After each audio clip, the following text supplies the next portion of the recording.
Durante meses creí que mi esposo estaba pasando por una crisis y que yo era la única persona sosteniendo todo. Pagaba la casa, la comida, sus problemas, mientras él me repetía que todo iba a mejorar. Y lo más irónico es que la única persona que me escuchaba, me abrazaba y me decía que yo no merecía vivir.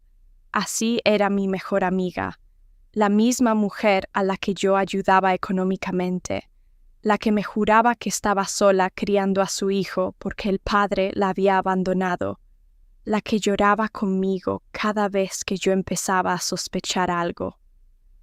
Nunca imaginé que ambas cosas estaban conectadas, que el dinero que yo ganaba terminaba en su casa, que mientras yo me dormía tranquila, ellos ya tenían todo planeado, y que yo no era solo la víctima de una infidelidad, yo era el obstáculo.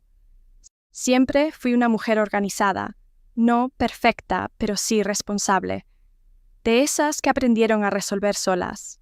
Y cuando conocí a mi esposo, él no tenía mucho, solo promesas y sueños grandes. Y yo me enamoré de eso, de lo que podía llegar a ser, y sin darme cuenta me convertí en la persona que sostenía todo, la que cubría, la que esperaba, la que entendía, la que justificaba, y así nos casamos y construimos una vida que desde afuera parecía estable, pero por dentro era yo cargando con todo el peso. En medio de esa vida estaba mi mejor amiga, una persona que llegó en el momento exacto y se volvió indispensable, alguien que sabía todo de mí, mis miedos, mis problemas con él, mis inseguridades, y yo también creía saber todo de ella, que el padre de su hijo la había abandonado, que estaba sola, que nadie la ayudaba, y por eso yo me convertí en su apoyo, le daba dinero, le compraba cosas para su hijo, la invitaba a casa, la incluía en todo, y ella empezó a estar cada vez más presente, se quedaba a dormir, llegaba sin avisar, compartía con nosotros como si fuera parte de la familia, y mi esposo también se llevaba bien con ella. Se reían, hablaban, compartían tiempo, y yo lo veía como algo normal, porque confiaba en ambos, porque jamás se me pasó por la cabeza que yo misma estaba metiendo el problema dentro de mi casa. Todo empezó a cambiar de forma tan sutil que en su momento no lo noté. Primero fue el dinero. Siempre había una excusa, que estaba ayudando a alguien, que estaba invirtiendo, que era algo temporal. Y yo cubría lo que faltaba porque confiaba, porque era mi esposo. Pero luego empezó a estar más ausente. Llegaba tarde, contestaba menos, y cuando estaba en casa parecía estar en otro lugar. Y lo más extraño era que mi mejor amiga siempre tenía una explicación para todo, que estaba estresado, que los hombres son así, que no pensara cosas malas, siempre calmándome, siempre justificándolo, llevándome a dudar de mí y no de él. Recuerdo una noche en la que estaba en la cocina, revisando cuentas que ya no cuadraban. El dinero no alcanzaba, y eso no tenía sentido, porque yo trabajaba mucho, ganaba bien. Así que le escribí a ella, y llegó en menos de una hora como siempre. Se sentó conmigo, me escuchó, me abrazó, y me dijo que yo estaba haciendo demasiado por todos, y nadie lo estaba viendo. Y yo lloré porque sentí que alguien por fin me entendía. Pero hubo detalles que empezaron a incomodarme, cosas pequeñas que no encajaban. Mi esposo empezó a molestarse cuando ella no venía. Preguntaba por ella, y yo lo veía normal, pero también empecé a notar algo en ella, en su mirada, como si a veces supiera algo que yo no, como si estuviera un paso adelante. Un día encontré un recibo de compras que yo no había hecho, pero el dinero había salido de nuestra cuenta, y cuando le pregunté a mi esposo, se molestó y me dijo que estaba exagerando, y yo me sentí culpable por preguntar, y esa misma noche ella me llamó para decirme que no lo presionara tanto, que los hombres cuando se sienten atacados se alejan. Y otra vez le creí, pero mi cuerpo ya no estaba tranquilo, mi mente tampoco. Había algo que no encajaba y que empezaba a crecer dentro de mí, una sensación incómoda, oscura, persistente. Así que empecé a observar más, a notar más, a callar más, y fue entonces cuando me di cuenta de algo que cambió todo. No era solo que mi esposo estuviera cambiando, no era solo el dinero, no eran solo las excusas. Era que cada vez que algo pasaba, ella ya parecía saberlo antes de que yo lo dijera, antes de que yo lo preguntara, antes de que yo lo entendiera, y en ese momento, por primera vez, sentí miedo, no de perder a mi esposo, sino de darme cuenta de que tal vez nunca estuve realmente acompañada. A partir de ese momento dejé de hablar y empecé a observar. Ya no preguntaba, ya no reclamaba, solo miraba y escuchaba, como si algo dentro de mí hubiera entendido que la verdad no se encontraba enfrentando, sino en silencio. Y fue ahí cuando comencé a notar cosas que antes simplemente ignoraba. Mi esposo ya no solo estaba distante, estaba calculado, medía lo que decía, lo que hacía, incluso la forma en que me miraba, como si estuviera actuando un papel. Y lo más inquietante era que mi mejor amiga encajaba perfectamente en ese mismo ritmo, como si ambos siguieran un guión que yo desconocía. Empecé a revisar las cuentas con más detalle, a rastrear los movimientos, y lo que encontré no tenía sentido. Pequeñas cantidades que salían constantemente, transferencias que no estaban justificadas, pagos repetidos a los mismos lugares, y cuando comencé a unir todo, había un patrón, un flujo constante de dinero que salía de mi vida y terminaba en la de alguien más. No dije nada, no todavía, porque en ese punto ya no buscaba explicaciones, buscaba pruebas. Fue entonces cuando tomé una decisión que jamás pensé que tomaría. Contraté a un detective privado. Al principio me sentí ridícula, como si estuviera exagerando, como si todo fuera producto de mi inseguridad, pero algo dentro de mí sabía que no, que esto ya no era una simple sospecha, era algo mucho más grande. Le di toda la información que tenía, horarios, direcciones, nombres, rutinas, y durante días no pasó nada, o al menos eso parecía, porque en casa todo seguía igual. Mi esposo seguía con sus excusas. Mi mejor amiga seguía apareciendo, abrazándome, aconsejándome, mirándome a los ojos con una tranquilidad que ahora me resultaba inquietante. Hasta que un día recibí la primera llamada.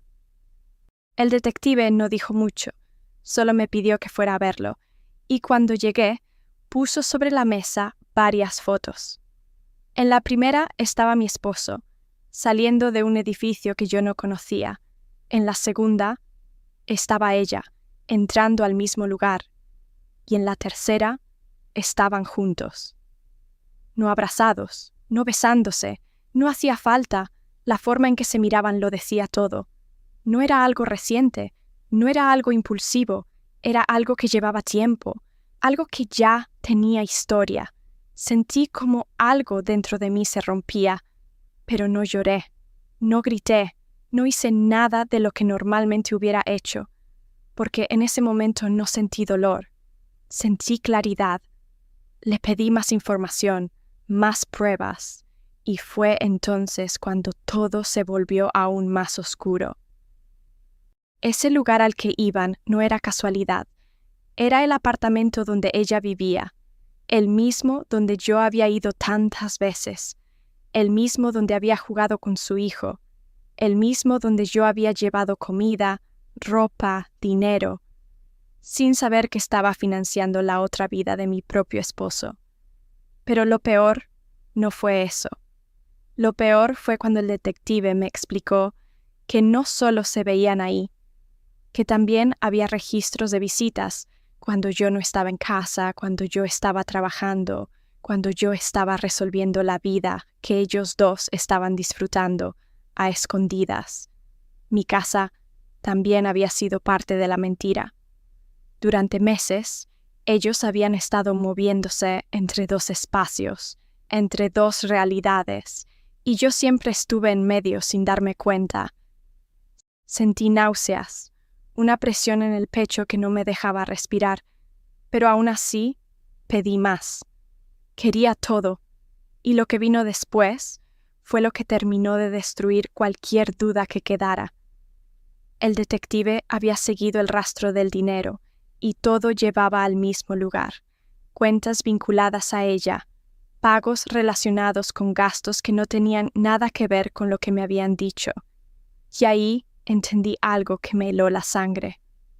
No era solo una infidelidad, era una estructura, un sistema en el que yo era la fuente, la que trabajaba, la que pagaba, la que sostenía todo mientras ellos construían algo juntos detrás de mí. Pero aún faltaba algo más, algo que terminó de hacer que todo encajara de la forma más cruel posible. El niño, ese niño al que yo había ayudado tantas veces, al que le había comprado ropa, juguetes, comida, al que había cargado en mis brazos sintiendo lástima por su historia, no era solo un niño abandonado. Había registros, fechas, coincidencias, y todo apuntaba a lo mismo. Mi esposo había estado en esa vida mucho antes de lo que yo imaginaba. No dije nada, no confronté a nadie, porque en ese punto ya no se trataba de descubrir, se trataba de entender hasta dónde llegaba todo esto. Y mientras más entendía, más claro se volvía algo que me aterraba. Esto no había sido un error, no había sido una debilidad, esto había sido planeado. Cada mentira, cada excusa, cada lágrima, cada abrazo, todo había tenido un propósito. Y yo había estado viviendo dentro de esa mentira, confiando, entregando, sosteniendo, sin saber que poco a poco me estaban quitando todo, incluso a mí misma. Después de eso ya no hubo dudas, solo decisiones. No lloré, no hice escándalo, no los enfrenté, porque entendí que si todo había sido planeado, mi reacción también tenía que serlo. Seguí actuando normal, seguí siendo la misma mujer que confiaba, que ayudaba, que no sospechaba, mientras por dentro organizaba cada paso. El detective siguió trabajando para mí, y fue entonces cuando apareció lo que terminó de helarme la sangre. Pequeñas dosis, constantes, casi invisibles, en comidas, en bebidas, en cosas que yo consumía a diario.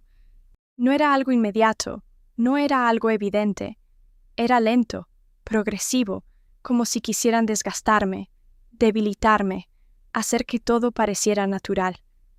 En ese momento lo entendí todo. No solo querían engañarme, querían sacarme del medio, y eso cambió todo dentro de mí. Dejé de sentirme triste y empecé a sentirme peligrosa. Porque si ellos habían sido capaces de llegar hasta ahí, yo no iba a quedarme esperando a ver hasta dónde más podían llegar.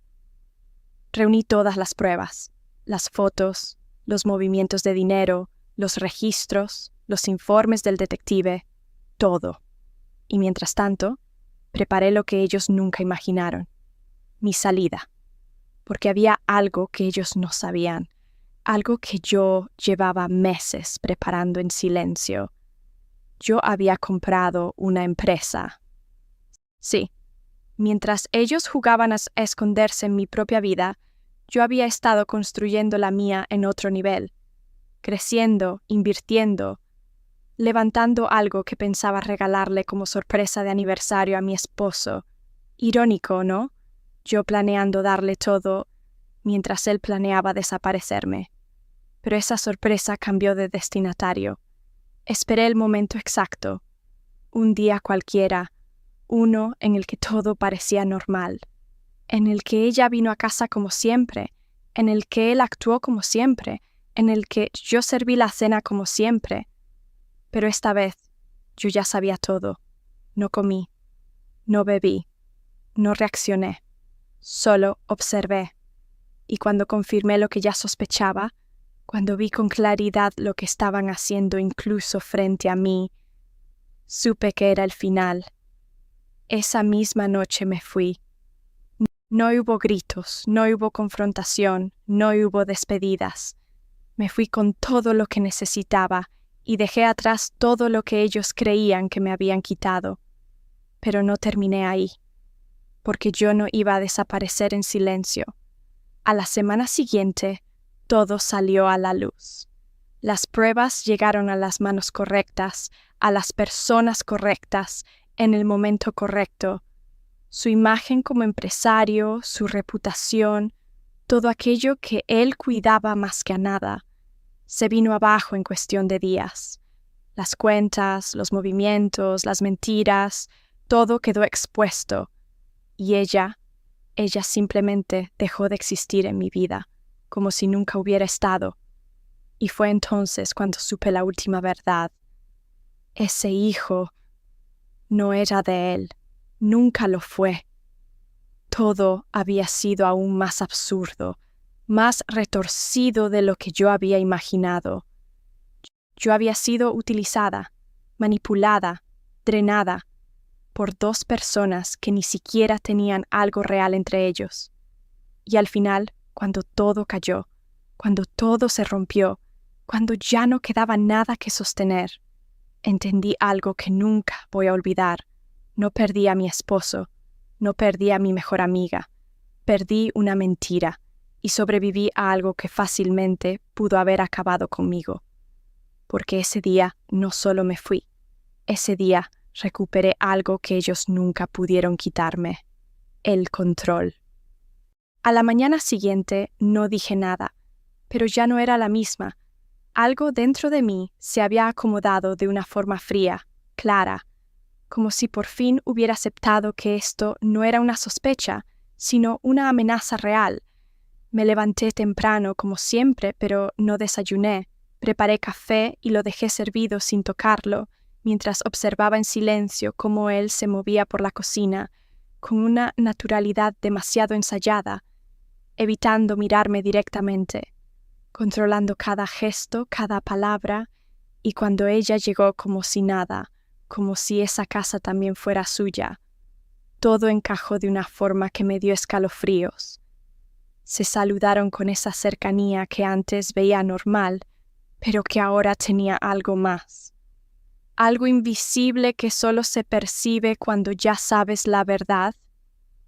Ese día guardé una pequeña muestra de la comida sin que lo notaran. No sabía exactamente qué estaba buscando, pero ya no podía ignorar lo que mi cuerpo venía sintiendo. El cansancio, los mareos, esa sensación constante después de comer que no desaparecía. Y aunque una parte de mí quería creer que era estrés, la otra ya estaba demasiado despierta para mentirse. El detective no se sorprendió cuando le hablé de esto. Solo me dijo que lo analizáramos. Y ahí fue cuando todo dejó de ser intuición y se volvió real, porque ya no estaba sola en lo que veía. Los días siguientes fueron extraños. Vivía en automático, pero por dentro estaba completamente alerta, analizando cada gesto, cada mirada, cada silencio. Empecé a notar cómo él insistía en que comiera, cómo se ofrecía a servirme, cómo preguntaba si ya había terminado, y ella, siempre observando, como esperando una señal, como confirmando algo, y entonces entendí que no solo era control, era seguimiento. Esa tarde recibí la llamada, el análisis estaba listo, y el silencio antes de escuchar el resultado fue más fuerte que cualquier palabra. Había sustancias, no suficientes para matarme de inmediato, pero sí para debilitarme poco a poco, constante, silenciosamente, y en ese momento no sentí rabia ni tristeza, sentí claridad. Todo encajó en un segundo. Las comidas, el cansancio, los mareos, la insistencia. No era imaginación, no era estrés, era real, y lo más perturbador fue que en el fondo ya lo sabía. Esa noche regresé a casa más tranquila que nunca. Me senté con ellos, hablé, sonreí, escuché, pero no comí, y por primera vez los vi incómodos. Él preguntó más de una vez si ya había terminado. Ella evitó mirarme cuando dejé el plato intacto, y ahí lo confirmé. Ellos necesitaban que yo siguiera consumiendo, y yo ya no lo iba a hacer, porque en ese punto ya no se trataba de descubrir nada. Se trataba de salir, pero no de cualquier forma. Se trataba de salir con pruebas, con control, con una jugada que ellos no vieran venir, porque si algo tenía claro era que llevaban meses planeando todo, pero lo que no sabían era que ahora yo también estaba jugando, y esta vez yo no iba a ser la víctima. A partir de ese momento todo se volvió aún más calculado, más frío, más peligroso, porque ya no solo estaba observando, estaba ejecutando. Dejé de improvisar y empecé a actuar con intención, cada paso medido, cada reacción controlada, como si yo también formara parte del mismo juego que ellos habían iniciado meses atrás, sin que yo lo supiera. Ya no comía nada que no hubiera preparado yo misma. Cambié rutinas, cambié horarios, incluso cambié la forma en la que me movía dentro de mi propia casa. Y lo más importante, dejé de ser predecible. Empecé a salir más, a decir que tenía reuniones, a crear espacios donde ellos no supieran exactamente dónde estaba, ni con quién. Porque si algo había entendido es que mientras más control tenían sobre mí, más fácil era para ellos ejecutar lo que estaban haciendo. El detective siguió profundizando, y cada nueva información era peor que la anterior. No solo confirmaba la relación entre ellos, confirmaba que llevaban tiempo organizando todo, que no era algo impulsivo, que no era un error, era un plan sostenido en el tiempo, y lo más inquietante era la precisión con la que habían construido esa doble vida, dos versiones de la realidad funcionando en paralelo sin que yo lo notara. Encontró registros de compras hechas con mi dinero en lugares que yo no conocía, pagos relacionados con el niño, gastos constantes que no coincidían con la historia que ella me había contado. Y ahí fue cuando todo dio otro giro inesperado, porque las fechas no cuadraban, los tiempos no coincidían, y cuando empezamos a reconstruir la línea completa, la verdad fue incluso más absurda de lo que imaginaba. Ese niño no era de mi esposo, nunca lo fue, pero él lo había asumido como si lo fuera, no por amor, no por responsabilidad, sino porque formaba parte del mismo montaje que habían creado para sostener la mentira. Era una fachada perfecta, una historia que generaba lástima, que justificaba el dinero, que explicaba las ausencias, que me mantenía a mí en una posición donde ayudar parecía lo correcto, lo necesario, lo inevitable.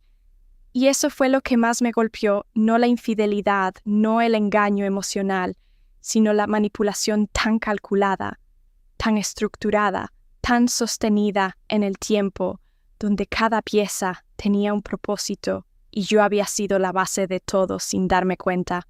Pero ya no, porque mientras ellos seguían creyendo que yo no sabía nada, yo ya tenía todo.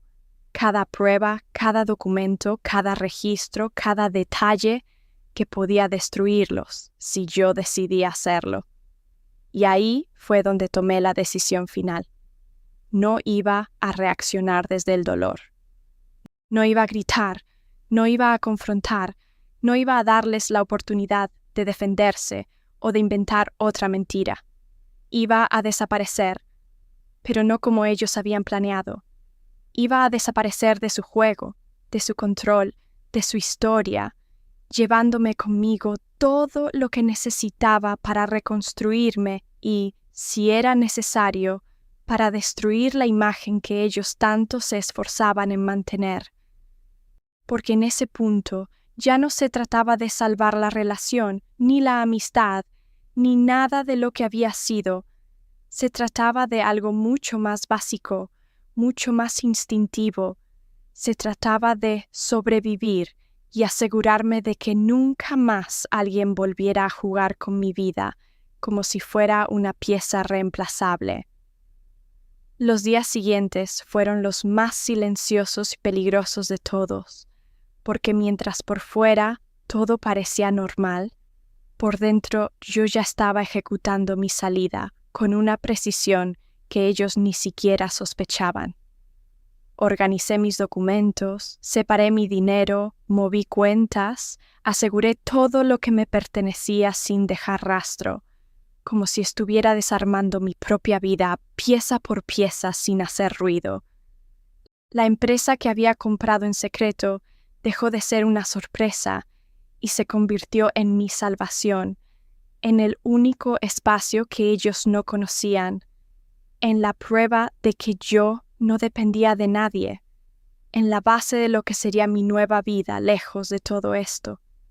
Mientras tanto, seguí actuando, seguí sonriendo, seguí siendo la misma mujer que ellos creían tener controlada, porque sabía que cualquier cambio brusco los pondría en alerta, y lo último que necesitaba era que aceleraran algo que ya de por sí era peligroso. El detective terminó de cerrar todo. Pruebas suficientes para demostrar la relación, el flujo de dinero, las coincidencias, los encuentros, todo documentado de forma impecable, listo para ser usado en el momento correcto. Y fue entonces cuando decidí cuál sería ese momento. No iba a confrontarlos en privado, no iba a darles el lujo de una explicación, iba a hacerlo donde más les doliera, donde no pudieran esconderse, donde no pudieran reconstruir la historia a su favor. Esperé unos días más, asegurándome de que todo estuviera listo, de que cada detalle estuviera bajo control, y cuando supe que ya no había nada que me atara a esa casa, a esa vida, a esa mentira, ejecuté. Me fui sin aviso, sin despedidas, sin escenas. Dejé atrás todo lo que no necesitaba y me llevé lo único importante, mi control. Y luego, las piezas empezaron a caer. Las pruebas llegaron a las manos correctas, en los lugares correctos, en el momento exacto. Su entorno profesional fue el primero en enterarse.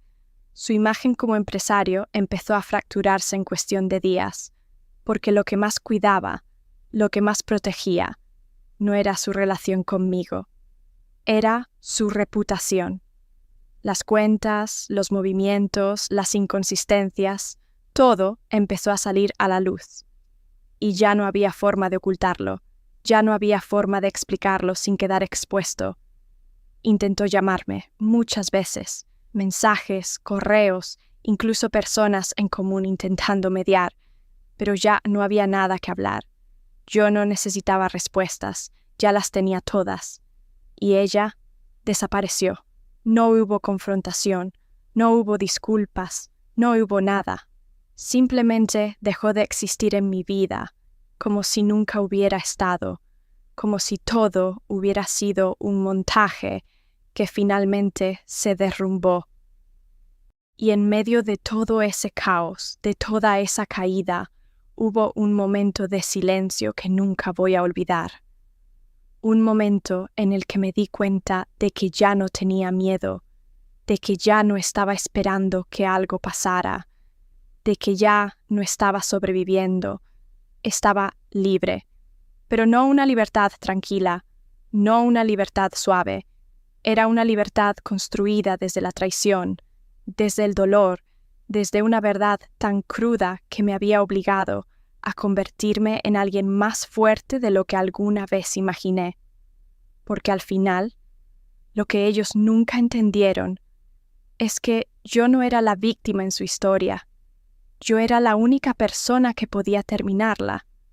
Después de todo, Lo que vino no fue un final perfecto, fue un silencio distinto, un silencio que ya no pesaba, que no asfixiaba, que no dolía de la misma forma. La casa quedó atrás, la rutina quedó atrás, los recuerdos quedaron donde tenían que quedarse, y por primera vez en mucho tiempo no tenía que estar alerta, no tenía que observar cada gesto, no tenía que cuestionar cada palabra. Empecé a reconstruirme desde cero, no como antes, no desde la inocencia, sino desde la conciencia. La empresa creció más de lo que imaginé, no porque necesitara demostrarle algo a alguien, sino porque finalmente todo lo que hacía era para mí, sin sostener a nadie más, sin cargar con nadie más. Hubo días difíciles, claro, días en los que todo volvía a mi mente, en los que me preguntaba cómo no lo vi antes, cómo pude confiar tanto, cómo pude estar tan dentro de algo tan falso. Pero esas preguntas dejaron de doler cuando entendí que no se trataba de mi error, sino de su nivel de manipulación. Porque eso fue lo que realmente pasó. No fue amor, no fue una mala decisión, no fue un momento de debilidad. Fue un sistema, una estructura, una mentira sostenida en el tiempo en la que yo fui la base sin saberlo. Y cuando esa base se retiró, todo cayó. Su reputación nunca se recuperó del todo. Su entorno cambió. Las oportunidades desaparecieron poco a poco, y aunque nunca volví a verlo, supe que tuvo que empezar desde cero, pero sin nada de lo que había construido usando mi vida. De ella no supe más, y honestamente no quise saberlo, porque entendí que algunas personas no necesitan una despedida, necesitan distancia absoluta, y el niño nunca fue parte de mi historia, solo fue una pieza más dentro de algo que nunca debía haber sostenido.